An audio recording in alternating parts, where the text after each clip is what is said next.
Hi YouTube. This is my first segment on this channel of Let's Talk About It. I have my drink ready. Much needed. But let's talk about Carlee Russell. I'm so confused. It's crazy that everybody have been praying for her, hoping for her safe return. People was beefing on the internet because a lot of people didn't believe her anyway. Which some of the stuff didn't add up. Like once they released the video, nobody saw a child in the video walking. It just wasn't coming together. Something wasn't making sense. It was a lot of things that was just not adding up. And the more the story went on, the more we don't believe it. Basically, the press conference they just did maybe 2 hours ago, he basically said the same thing. They don't believe her. And the stuff he was saying makes sense as to why they don't believe her. And the Sheriff's Department responded to check for any sign of Carlee, the child that she claimed to see, and anything else that could be considered evidence in this case. Those searches all turned up empty. Private citizens, including search parties organized by her family, friends, began looking everywhere that they could to find any trace. These searches took place throughout the day Friday and again on Saturday, yielding nothing. At 10:44 p.m. on July 15th, the Hoover 911 center receives a call from Carlee's residence. The fact that sis had her mom and dad on there taking up for her, which of course parents gonna ride for their kids, right or wrong. But you're making them look like a fool. You had your boyfriend release a statement, your mom and dad. It just don't make sense. So let's start from the beginning. First, she called and said, hey, I see a child walking on the side of the expressway. Child looked like he about 3 or 4. He got on a white shirt with a diaper on. He's walking alone. I don't know what's going on. I'm pulling over. The lady like, keep the child in your sight. You're driving. She started rambling. Still driving her car. You know it's cameras all on the expressway so they can see how far you're driving. They can see where you're at. I done had a flat tire before and called for 511 and they will find you on the camera. That's the first thing they do before they send someone out. So they can see you. I don't think sis thought this through. The fact that the man on the interview brought up that it's no way a toddler could walk 6 football fields and just not be tired, like take a break, not sit down, because this is how far they seen sis drive on the camera while they talking to the lady. On the 911 call. He was like, that is so far for a child to walk at that age, just period. That's what he said. He's like, I don't know, like it's possible, but toddlers don't walk like that. Like that wouldn't happen. That was already weird. Then she stated she got out the car to get the toddler or to see what's going on, and she was on the phone with a family member and she was snatched and she yelled and the call went dead. They found her phone, her wig. Sis, your wig. This the glueless wig. I mean, don't get me wrong, it will slide off, but your wig. Why would your wig be left? You left your wig, your purse, and that's why a lot of people believed it. Because who the hell gonna leave that wig? Like, that's believable. Like, okay, somebody snatched me up, they roughed me up, my wig fell off because I got on the glue list, and your wig fell off, and it's like, so that was kind of believable. Okay, your wig there, your purse there, your phone there, cool. She said, well, a guy snatched her. This is supposedly what happened. So everybody looking for her for 2 days. They done called in the FBI. Everybody to help find her. Family released statements and stuff. And then somehow she just showed back up at her mom's house. On feet. Showed up. She showed up at the home. She was taken to the hospital to be examined and returned home. They got a statement from her. Sis said that it was a white male and a lady. She never saw the lady. She heard her voice. The child, of course, was screaming too. They blindfolded her, but they didn't put restraints on her arms because they didn't want to leave marks. What the fuck kidnapper gonna tell you that? Or give you a reason why they didn't tie you up? But I guess, who knows? Maybe if this was real and the guy and the girl was going back forward on what to do with sis, they would be like, yeah, don't leave no marks. But why would you not leave no marks? Why the fuck do that matters? That does not matter when I'm kidnapping somebody. Who cares? The point's for you not to get the fuck away. I'ma tie your ass up. Why do I care? Y'all, that's the part that really made me mad. Girl, why the fuck do they care if they fucking tie you up and you have marks left around your arms? If most kidnappers' intention is to kill you anyway.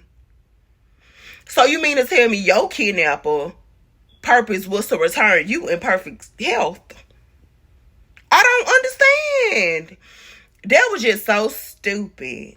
So it's a white man and an 18-wheeler, and I mean, they kidnapped you, put you in the back. You escaped once, got away a little bit. They grabbed you, put you back in there, and then you eventually escaped again and went home. Girl, I'm gonna tell y'all the other stuff that really don't make no sense, and it really came out in this press conference. The press conference really is the kicker for me. 911 call and cell phone data to accurately determine the time frame. Carlee's 911 call remains the only report of a child on the interstate, despite numerous vehicles passing through the area at that time. No one has called to report that a child is missing, and the Hoover Police Department did not locate any evidence of a small child walking down the interstate. Data from Carlee's phone, including her Life 360 app, shows that she traveled approximately 600 yards in her vehicle while she was on the phone with 911, stating that she was following a child. 600 yards. That is 6 football fields straight. 600 yards. The Hoover 911 Center received a second call from Carlee's mother, stating that a relative was on the phone with her when they heard Carlee scream, and then they had an open phone line. Hoover police officers arrived on the scene within 5 minutes of being dispatched, and several other officers arrived shortly. They located Carlee's wig and cell phone in the grass near the vehicle. Her purse was located in the front seat of her vehicle with her Apple Watch in the purse. The food she ordered for Tzatziki's was also in the car. The items she purchased from Target, as well as the items taken from her place of employment, were not in the vehicle, nor were they located anywhere around the scene. Hoover Police deployed all available assets from the point in the search for Carlee. Additional resources were called in to include our own drone unit, crime scene investigators. Numerous detectives responded to the scene. Throughout the day Friday, officers from surrounded local and federal agencies assisted Hoover Police in the search for Carlee Russell. Officers returned to the scene on 459 to conduct a thorough line search for evidence. K-9 teams from the Jefferson County Sheriff's Department responded to check for any sign of Carlee, the child that she claimed to see, and anything else that could be considered evidence. Okay, y'all, let's get into this press conference. They have tracked her every move from the time sis was at work, left work, made the call, everything. In between the time, for one, you took some items from your job that you didn't supposed to take, a robe and some more items there. They named them in the press conference. You took those from your job, so they should have been in your vehicle. You stopped at Target, got some snacks, cookies, and stuff. That stuff should have been there too. When they find your car, the shit you took from your job and the shit you took from Target is not even in there at all. Where is it, sis? Okay, on top of that, they say, okay, after all of that happened, ma'am, they done went through your phone records and everything. You been goddamn Googling shit like taken, like what ages are required for an Amber Alert?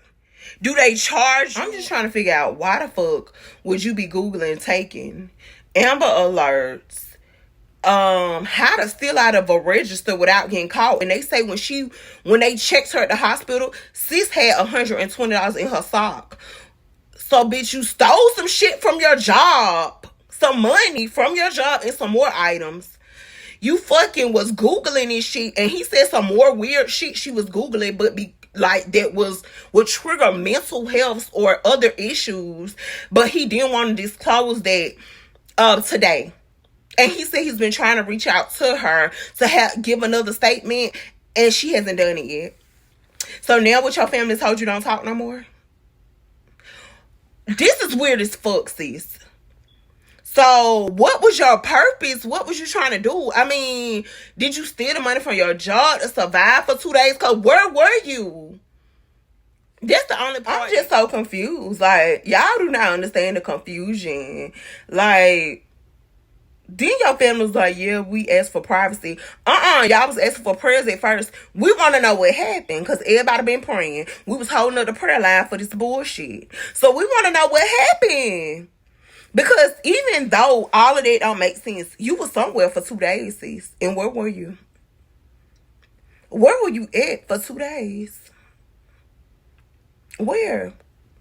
On the camera, they saw you walking up to your mom's house. But where you been for 2 days? Because you said you was somewhere. They didn't beat you. They took your clothes off. They didn't sexually assault you, but you think they was taking pictures of you because you was blindfolded. So you don't really know. You couldn't tell. Sis, it's not adding up. It does not make no sense. Y'all, I'm so confused. I'm just gonna update y'all later, but right now, please tell me in the comments. Y'all, please put y'all thoughts in a comment, and please tell me what y'all think of this mess. Because I want to know. I just want to know I'm not the only one. Well, of course not. I see the internet. Everybody agree and feel like she's lying at this point. But I want to know why. I like the why behind stuff. Like, why, sis? What's going on? You out here acting like Jussie Smollett. Now, he did it for fame and some type of notoriety. I mean, he was already famous, but I guess to be in a limelight, to get a little sympathy, because his little show was going downhill. But why are you doing this, sis? What did you want? You and your boyfriend break up? Did you need the sympathy from him? Because, you know, bitches will try to play any kind of way. Like, if their relationship going left. Try to play hurt and all this. And then, you know, he'll come back around because he feel bad that you got kidnapped. Because, sis, what's going on? I want to know. Tell us. So, everybody comment down below. Let me know what y'all think. Because I am so confused. I'm lost. And this is ridiculous.